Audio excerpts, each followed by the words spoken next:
Good morning, good evening, and good afternoon, wherever you are in the world, and welcome to a special edition of The Infinite Way, where spirituality meets humanity.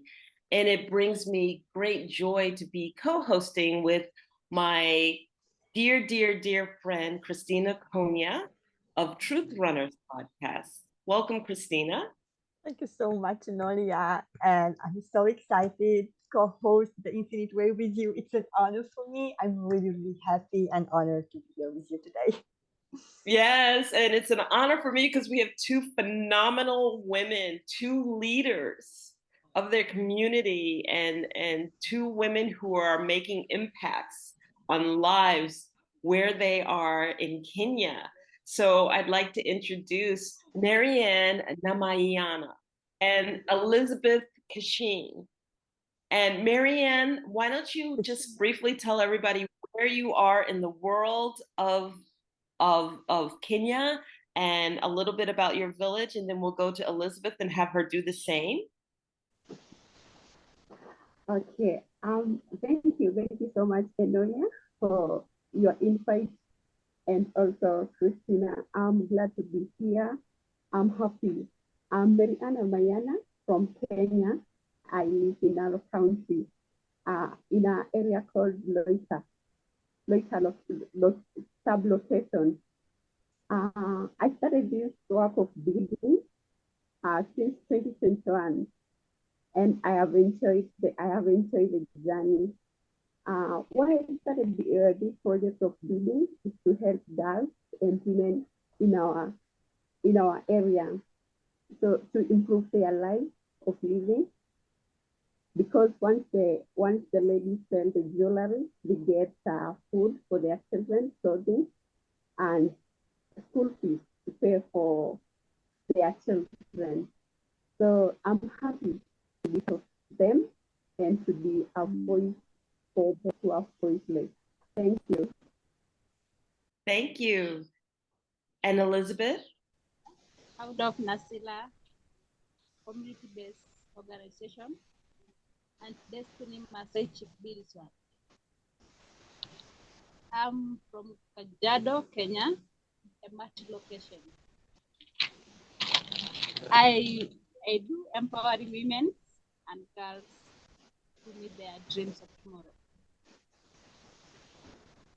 Thank you so much. So we're excited to have you here. And, I think the first question I'd like to come out with the starting gate, and Krisztina and I are going to kind of alternate back and forth. But the first question I have is, what propelled you to end up being your community's leader? What propelled you to be your community's leader? What happened? What experience did you have that put you in the leadership position? I started this vision in 2017. When I was young, I saw my mother was going through a lot. She was the one who did he did her own work. He was bidding for me to go to school because my father wanted me to get married earlier. So when I grew up, I was willing to help women because they were going they were struggling and they have no voice in the community. That's why I started to train women how to make good bead and sell to the local customers. 2023, 2027, after I got my first loan, I went through a lot. I started bleeding, a lot of infections. That's because of FGM, which I undergo. That's why I started to fight against FGM. And MaryAnn? I started to be a leader since I was in primary school. I was given something to be a youth leader, a dormitory leader. I started enjoying the leadership that time. And in the community, Uh, I started, once I was in school, there are those girls who are back at home because they can't go to school. Others are getting married at an early age of 9. So I had that, I had that feeling that one day, one time, I'll come to change someone's life, mostly for the person they live. So I started to create this project for Maasai jewelry and then gathering the ladies in the community, showing them how to bead. And the most thing that was inside me that my mother and my grandmother, they like beading. So once I was a child, I have to go there to look how they told beads and enjoy the session. So I started, that motivated me and started to be a leader for my family. Thank you. Krisztina, I'll turn it over to you. Thank you. Now, I was just sitting here and looking at these two beautiful ladies, and I only can acknowledge your courage, and that you dare to do something different, because you both are doing something different. And I believe that it's something extraordinary that you both being women, right, being the leaders in your communities, that's an extraordinary achievement.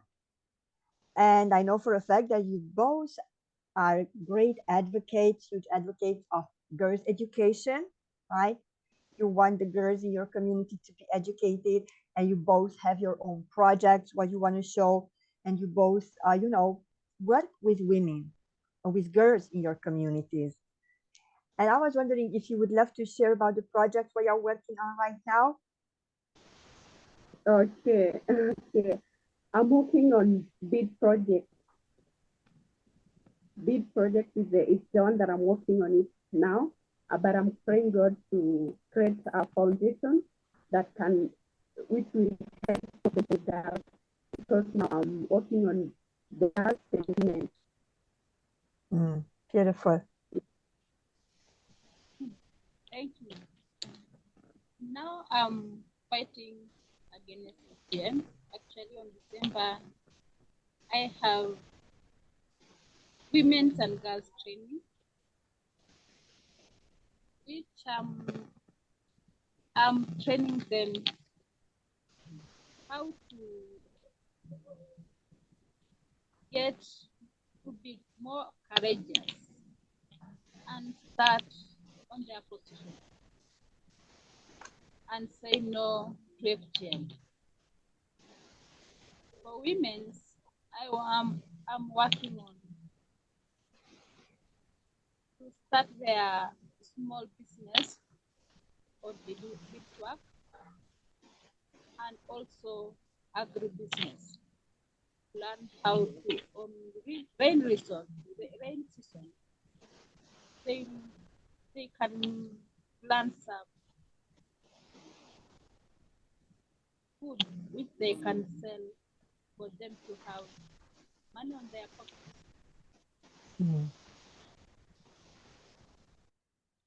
So I would like to just follow up with Elizabeth, and then we'll go over to MaryAnn. So Elizabeth, with you, how is educating the women and not educating the men, and taking the men to listen to stop wanting this FGM, helping? What is your vision for that? How do we get those who are trying to impose it to stop? And then with MaryAnn, I'd like for you to expand on your project and tell us a little bit more about what the vision you hold for your project. Okay? So we'll start off with Elizabeth first. Last term, that's August, I started men actually youth, let's say from 25 years and above.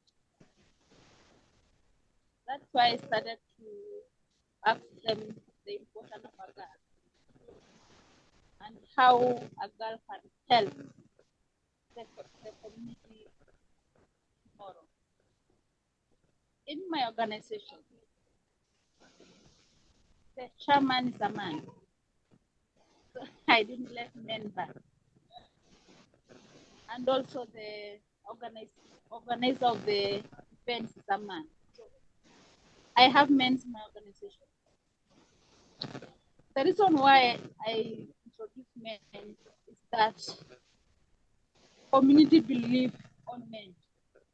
So I wanted them to back on me and also to invite more men and help their sisters to get education and say no to FGM. Thank you. No, I meant to say before we move to MaryAnn and her project, I would love to ask Elizabeth. I would love to go back just for a second to FGM, right? Female genital mutilation. As I'm aware of, in 2011, the Kenyan government banned this one. So literally, it's not allowed, but I understand that it's still happening. Am I correct? Yes, you are correct. Okay. 2011 Act, the Kenya government pronounced that FGM is prohibited. But in my community, it's still going on. Is there any initiative or something how you can help those girls who literally say, no, I don't want to do that?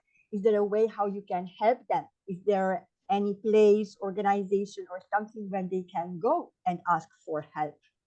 Or do you girls dare to ask for help? Let's put it this way. Yeah. When I started this, I went first to the chief of the area and went to social office. That's the time they gave me go ahead to register the organization. And last week, I went to county government office and I was asking them for their support. Thank you. MaryAnn, and do you want to comment on FGM before you go into your project? Please feel free. Okay. Your village. Oh, yes. For the FGM, some girls don't want nowadays because it's still going on, but they are hiding. Some girls are, they don't want because the generation for now, they have gone to school, so they have learned the disadvantages of this, of undergoing FGM. During birth, as ladies, we got difficulty in giving birth, so they have planned, but because they don't have that force, they don't have anyone to speak for their help. They have to go and go. But what will help once we have a rescue camp for the girls who are being forced to FGM or early marriages, it will be wonderful. Yes.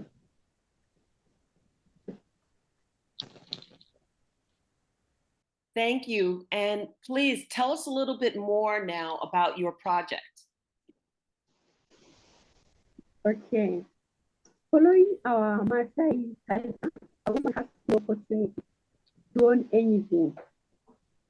Women are meant they are meant to just pass by because you are, as we Maasai ladies, we are not meant to be permanent in their family. So our fathers just see us as pass by, and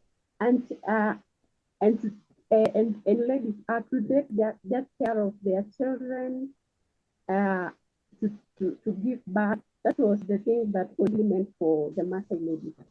But for coming up with this project, I'm trying to change life by teaching them, learn how to create wealth and education too. And my future things that I want the community or the ladies to get, I'm looking forward for building a workshop where the ladies can be very comfortable doing their beadwork and even a center around the town they can sell their own or jewelry. Another thing, I'm also aiming to create a website and a workshop, which we can place our items for the global people or for global market. Yes. Thank you. Yeah. That's beautiful because from my understanding that you both, as Enolia said, you are women leaders in the Maasai community in two different counties. You both advocate for your girls, right? For the women. You are both pro education. You believe and you teach women that education is very important because when they are educated, they know about the health, wellness, and they are more open, right? And they learn about their rights. And an educated woman, if you educate your girls, the woman in the community, it's uplifting the community as well. So it's not like when we talk about women and girls empowerment, it doesn't mean that we take away the power from men, but it means that we actually teach the girls, the the the women, right, how to be good leaders in their community by setting healthy boundaries, but at the same time lifting the community up. So I just admire both of you. I know that both of you are organizing workshops. I believe, Elizabeth, yours one in December. If you would love to share something about that. And I know your project, MaryAnn, as well. And that's, again, beautiful. Having a community center where, people can be gathered together. That's amazing.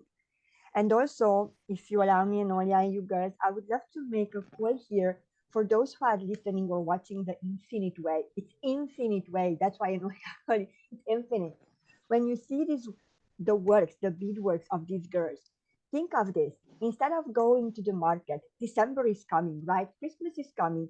Instead of buying stuff from the shops, from supermarkets, from high end, why don't you buy something unique? Why don't you buy something different for your loved ones? Like the beadworks, what the girls are doing. They can do a lot of things. It's not just about the earrings. They do literally anything. Anything. And I can see the three of you, and I'm a little bit jealous because I have nothing right now, but but it's really amazing. So when you think about buying a present to your loved one, think about these girls. Number one, you will have something unique, tailored for you, made for you. Number two, you are helping them. You are helping them raising the funds to have those who are in need. You are helping them to build their workshops, to build up their communities, to pay for education, and that's beautiful. So I would love to thank all these beautiful souls out there who are listening and watching this. And next time when you are shopping, go and shop from these two beautiful girls. Thank you. So my question is, you both have visions. And so just so that everyone understands, I mean, MaryAnn, you are right next door to Elizabeth. And the forest that separates you is the Loita Plains, right? Correct? So you're right next door to each other on opposite sides of a forest in Kajiado County, but Kajiado Village and Narak County, okay? And you both have visions for what should change in your community. Can you share what that vision is that you hold? How do you see your county 5 years, 10 years from now? What is the vision that you hold for your county? My vision is that I want to see women in my country, especially pastoralist women, that they are visionary women who can support the global, and a girl who can be a president of tomorrow. That's my vision, that a woman can stand on their own and they will have a voice. That Also, I want to see that the tomorrow of a Mark girl is brighter than now. I want to see girls going international school and not outside my county. I want my girls to be doctors of tomorrow. I want to see a life of a woman changing, either in which way. To empower women is like we are planting a tree near the water. I used to say that if you empower women, the little she gets, at least 99% go back to the community. And that's why I'm fighting for the women in my community now. I believe that a rich society is one in which women and girls enjoy equal rights. This is because women are the pillar of their family and also the community. So I hope to see the voice of a woman and a girl heard on a child education, equal access of resources, and leadership. MaryAnn? My vision is to empower a woman or girls, a woman and girls to empower the next generation. My vision is I want to see the Maasai girls in the next 5 years or 10 years being doctors, teachers, pilots, and these people. And the other thing, I don't want the vision, I don't want the other children who are going girlchild to cry like us or to cry like the other going on now, passing all through those early marriages and not being seen as important people in the family. So my vision is that, and the other thing, I have a vision that we can build schools everywhere in the Maasai land, so that our girls can be comfortable and getting education and to learn more things in their life. Thank you so, so much. Krisztina, do you have other questions? I don't think I have at the moment. The girls, I think they shared everything. I love their vision. I support their vision. We both do. Yes, we do. We both do. And again, I just want to stress about the importance of educating women, really. And you do both a phenomenal job. With what you have and the knowledges you have, you are doing amazing. So that's great. So for me, I do. I have one. I always have one. But I just wanted to share with the audience too, and I kind of want to highlight what you basically talked about, because you can have a direct impact on lives if you purchase the wares and the beadworks. And I know that both MaryAnn and Elizabeth have a presence on Facebook, and so we'll have those links attached to the description right below us in this YouTube version of this, as well as the StreamYard version of this when it airs live. So my statement is that I wanted to declare that this month is my birthday month. At the end of this month, I will have my birthday, and my birthday ask was and is to support the educational efforts and the event that Elizabeth is having in December. So I am asking for those of you who are listening, please say happy birthday to me by just posting $5 or $10 towards Elizabeth's education of FGM, female genital mutilation, as well as period hygiene and period consciousness, because she's also going to be discussing that as well as a few other things, but this is how we help each other. And, you know, many people who know the work that I do know that I partner with Krisztina Konya on quite a few different things. And she's my near and dear to my sister and my heart. And we found out as entrepreneurs that we are stronger together. And I think the overall message here that MaryAnn is sharing, that Elizabeth is sharing, is that when the women of the county come together, they are stronger.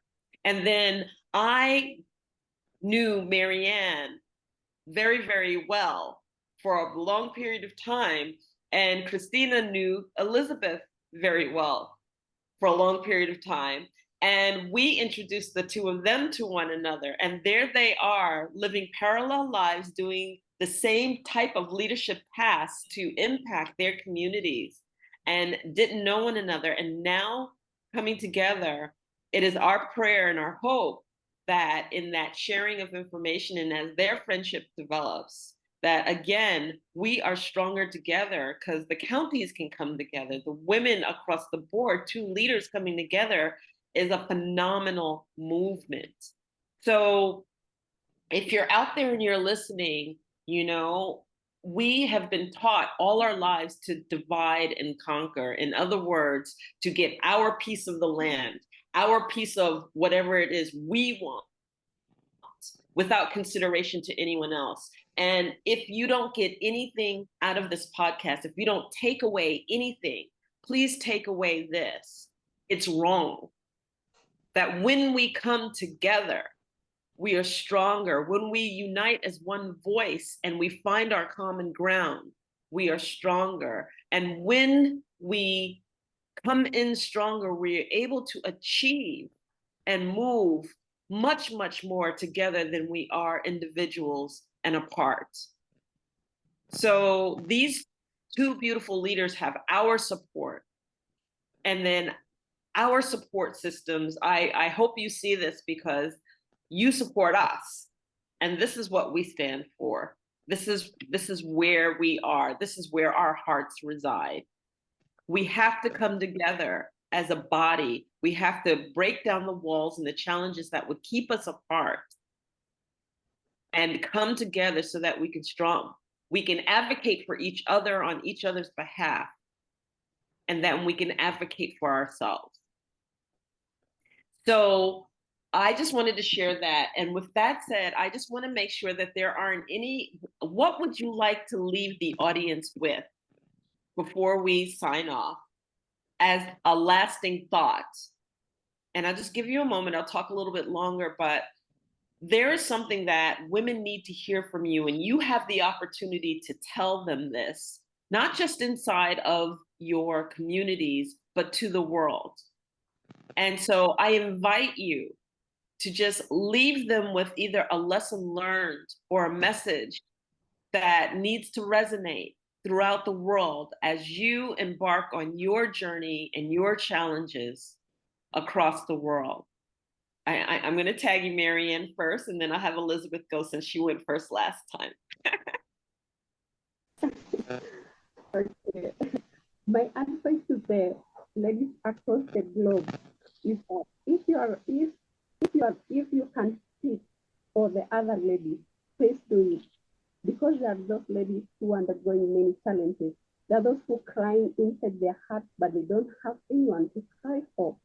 If you have that ability and you have that heart of helping, please do it so that we can come together as ladies and change the world together, because togetherness we can do wonders. Thank you. Thank you so much. And Elizabeth? Thank you. I want to tell every woman globally that women are, when they come together, they are stronger. And if a woman supports, actually the family will be stronger more and more. So if we came together, we can be the voice to the voiceless women in the world. I believe that if we can be together as we are now, word will be changed. Thank you. Thank you so, so much. And Krisztina, any last words? Krisztina is very happy and very honored, honestly, to be here and to share the space with three beautiful, strong women, three beautiful, strong leaders, four. I count myself too. That's right.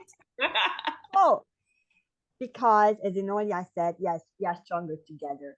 And I'm absolutely delighted that we can make this happen, really, in different parts of the world, different countries. Enolia is in Angola, you two ladies are in Kenya, me in the UK, and look at us together, right? And I believe that our voices and our energy and everything what we represent and what you two ladies really represent in your communities, my wish is that it goes out there and it will have a ripple effect. I know that. I know that. So thank you for allowing me to be co-host on this wonderful, wonderful special edition. I love it. And thank you, MaryAnn, and thank you, Elizabeth, for joining us. Thank you, MaryAnn. Thank you, Elizabeth, for joining us. Thank you, Krisztina, Konya. And this is Enolia. And this has been another episode of The Infinite Way. Thank you so much, everybody. And we will say goodbye for now, and we'll see you next time. Bye-bye. Bye for now.